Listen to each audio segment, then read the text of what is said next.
नीट paper फुटी प्रकरणानंतर देशभरात मोठा गदारोळ झाला होता आणि आता उद्या जे आहे ते ही नीटची पुनर्पेपर होणार आहे आणि त्या अनुषंगाने जे आहे ते मोठी खबरदारी घेतल्याचं चित्र आपल्याला पाहायला मिळतं। छत्रपती संभाजीनगरमध्ये 17,734 विद्यार्थी उद्या नीटची परीक्षा देणार आहेत। जवळपास 50 परीक्षा केंद्रावर ह्या सगळा बंदोबस्त या ठिकाणी लावला जाणार आहे आणि आज जे आहे ती त्याची पूर्ण तयारी या ठिकाणी होताना आपल्याला पाहायला मिळते। आज जे आहे ते मॉक ड्रिल सुद्धा घेतलं जाणार आहे आणि उद्याच्या परीक्षेत कोणताही अनुचित प्रकार घडू नये म्हणून जे आहे ते महसूल प्रशासन असेल, पोलीस प्रशासन असेल, त्याचबरोबर NTA हे सगळे प्रशासन आता अलर्ट मोडवर असल्याचं चित्र आपल्याला पाहायला मिळतं।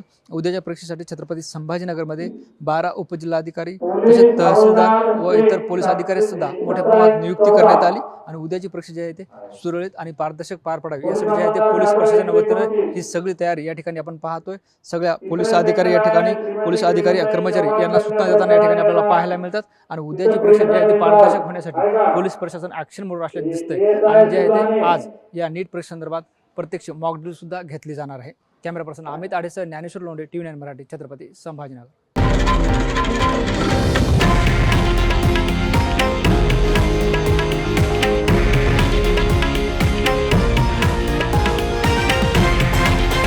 हे आहे देशातील नंबर 1 न्यूज नेटवर्क आणि आपण पाहत आहात TV9 मराठी, एकमेव।